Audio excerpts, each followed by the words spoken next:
Good afternoon. I now welcome Mr. Michael Cope, President of the Queensland Council of Civil Liberties. Good afternoon, Mr. Cope. It's good to see you again. Committee, thank you for appearing before us this afternoon. I'll turn to the Deputy Chair of the committee, Mr. Stephen Bennett, member for Burnett. Thank you. Thank you, and thank you for the submission. I'm just curious about, in your submission you talk about these laws and you compare them to wartime and some other issues that crept in. I guess could you flush that out for the committee to understand the society's concerns about, I won't, your words, I think draconian powers, I think were used in the... Yes. Just interested to flush that, because I guess you guys have your eye on a lot of legislation and a lot of issues that confront vulnerable Queenslanders. Well, I mean, from my historical research, the sort of powers that the Chief Health Officer has and has exercised, locking down whole parts of a state are, from what I can tell, unprecedented even in wartime. They certainly didn't exist in the Spanish flu, because I've read a paper which was done by somebody at one of the universities wintering through those powers. So, the capacity to do what the Chief Health Officer does is extraordinary. And as we've described it, the Chief Health Officer effectively has become another legislative chamber. He or she has enormous powers to regulate the daily lives of Queenslanders. So, as we've said from the very beginning, we accept that there were emergency situations which justified emergency powers. We always argued over the details of those emergency powers, but we accepted that they were needed. We always maintained that extraordinary powers need extraordinary supervision, which we would say has not happened. But I mean, as I say, I from my reading of Queensland history, I cannot see at any point in time where these sort of powers have been held by an individual. They are the personal powers of the Chief Health Officer. In my view, no one can tell the Chief Health Officer what to do, despite the fact of the conversations that appear on the media between the Premier and the Chief Health Officer in various guises. If the Premier were to tell the Chief Officer what to do, that would be an immediate ground for judicial review, because they are personal powers of the Chief Health Officer. So, and they are extraordinary powers, and whilst, as I say, we've always accepted that there was an emergency and some emergency powers were justified, the point is, when are they going to stop? When is the point in time in which they finish? The last time the powers were reviewed, there was a fairly clear indication that the powers would end when everybody who wanted to be vaccinated had an opportunity to be vaccinated. Well, we've passed that now, and what do we have now? An extremely vague statement that we need them because we need flexibility. Well, as we say in our submission, when is that going to stop? And the virus disappears? Maybe. But anyway, at the moment, we don't see when they finish, and we don't see the government articulating any understandable criteria by which they will finish. Thank you. Thanks, Chair. Your submission speaks about the contact tracing app on page 4 and repeats your strenuous opposition to this most pernicious measure. Does the Council accept that there were positives to the app, and did you support people who refused to use the app? Well, the object, the part of the app that we did not support was it being used as a passport. Okay, so prior to that, when it was just being used for contact tracing purposes, we accepted it once the government had passed the privacy legislation, which we accept was very comprehensive privacy legislation. But we do not support vaccine passports. And that's the bit that we objected to. So we didn't object to it as being used as a contract tracing mechanism. We objected it to being used as a passport. In other words, you have to produce it, as you still do, in order to get into certain premises. We object to that. So we don't object to it. We never objected to 100%. We accepted that it had some uses as a contract tracing mechanism, but it's no longer being used. Contract tracing has stopped. So so we see no further use for it. It should go. What I wanted to get to was to ask how, if all of those measures were put in place, how far would they go to addressing QCCL's concerns? Well, anything is an improvement, but we're still back to the question, which there is no answer to, apart from the vague answer that these powers will end essentially when we no longer need them. That's not a good enough answer. That's an emergency which goes on forever. That is totally unacceptable on any level of liberal political theory, human rights, international human rights law. You can't have an emergency that does not stop. The government will not tell us when it's going to stop. So whilst, yes, I mean, all of the things that we suggested as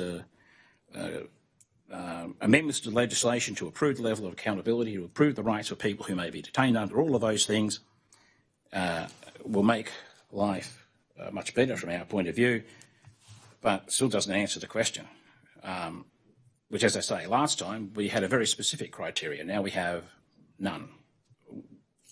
And all around the world, all these emergency powers are disappearing everywhere, including in democratic-run states in the United States, where it's a highly charged, more so than here, political issue. I see, as I was sitting to come in here on The Guardian, that Macron has announced that he's removing almost all the controls in France, including his vaccine passport. So we may be, behind the 8 ball again.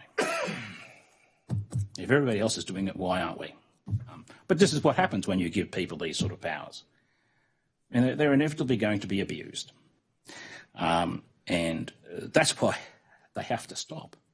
Because once they become entrenched, once people get used to them, whether it be the governed or the governing, they won't go. Because people will say, oh, you've been putting up with them for the last 2 years. What's wrong with them?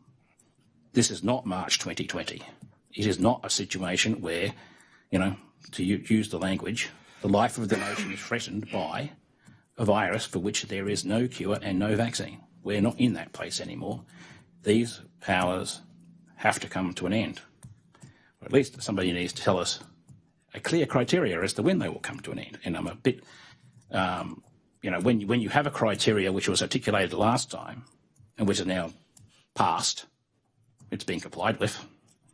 Now we have a criteria which is meaningless. The world has moved on. And whilst COVID is obviously still an issue and it's still doing harm to people, still people are dying, we don't conduct society on the basis that every life is priceless. We do make all sorts of compromises all over the place about that. And so now we've got to a point where reasonable things have been done, development of vaccines, all of those other things I've just talked about to protect immunocompromised people and those type of people. And we have, on the other side of it, a state of emergency which, the longer it stays in, the more it tends to become a permanent thing. And that's why we are very concerned that it should end as soon as is reasonably possible. And our view is that we have reached that point in time now because of all the developments, all of the changes in the last 2 years. Thank you. Mr. Cope, I'm just going to butt in prior to the member for Nicklin. I'm interested to understand your thinking around a permanent thing and what I'm just wondering on what basis does your thinking lead to something like this becoming permanent? I'm not sure why any government would be thinking about this being a permanent measure. What leads you to that thinking? There's our usual level of scepticism about what governments do once they get powers. They don't give them up very readily. Once government get powers, they tend to keep them. That's just the nature of the beast. The government, as I said, last year had one criteria which it didn't meet. That criteria which is set last time has been met. Now they've move the goalposts. So, and they won't specify any criteria which is anything other than translates as to we'll get rid of them when we feel we don't need them anymore. I'm sorry. I'm not going to cop this from this government as I wouldn't have copped it from Joh Bjelke-Petersen. I mean, governments keep powers when they get them. And if they're not prepared, the government is not prepared to articulate a specific criteria, as it did last time, to be fair to it, as to when it's going to get rid of them, why should I not be concerned that they are just going to linger? Thank you, Mr. Cope. Member for... Did you have a question there, Nicola? No, I'm happy for you to go first thank because you. we've already. Yeah, sorry, I pinched his. Yeah. Member, Thank you. Just curious about your thoughts too about the face mask issue. It's in your submission, but you could flush that out a bit before. You've spoken at length about the vaccination levels, and I appreciate your comments on that, but more about the masks. Well, masks. I mean, we never accepted the proposition that masks do not interfere with a right. They do interfere with a right. They interfere with the right to be able to communicate properly. I mean, I've worn masks on many occasions. I've worn masks, for the record, in times when there were no mandates for them. But they interfere with your capacity to communicate with people. You go to shops and people don't understand one another. Anyway, people communicate with one another with their faces. Indeed. The notion that they did not interfere with a right is, in our view, fundamentally flawed and wrong.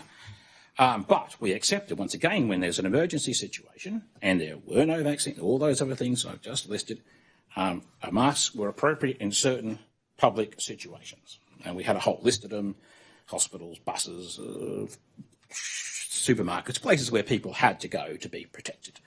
But once again, our view is that once the emergency stops, whether people wear a mask is a matter for their own choice. Member for Nicklin. Yeah, I'm just interested that you're pretty positive in your on the efficacy of vaccines, and yet you state anyone that decides not to be vaccinated is exercising their rights to bodily integrity and to control their own medical treatment. Unvaccinated persons have been unable to enter certain places or have risked their employment. Does the council support or oppose these measures? Well, the answer to that is the Council of Civil Liberties is not an anti-vax organisation. I'm vaccinated. I don't know a member of the executive who is not. But we have, for many years, going back to the debate about childhood vaccinations, taken the view that there should be an exception for people who have a conscientious objection to taking vaccines. That's remained our position ever since. But it's a bit like our position in relation to free speech. I mean, we oppose, anti-race hatred laws, although we oppose racism. It's all about people having their own choice, their own rights to be exercised. But I mean, in terms of vaccines, the strongest cases for vaccine mandates as opposed to passports is caregivers and people over, people over 60, people over 50, whatever number you want to pick. And in all those categories, people are highly vaccinated. Outside of that, I think the case for vaccine mandates is pretty poor.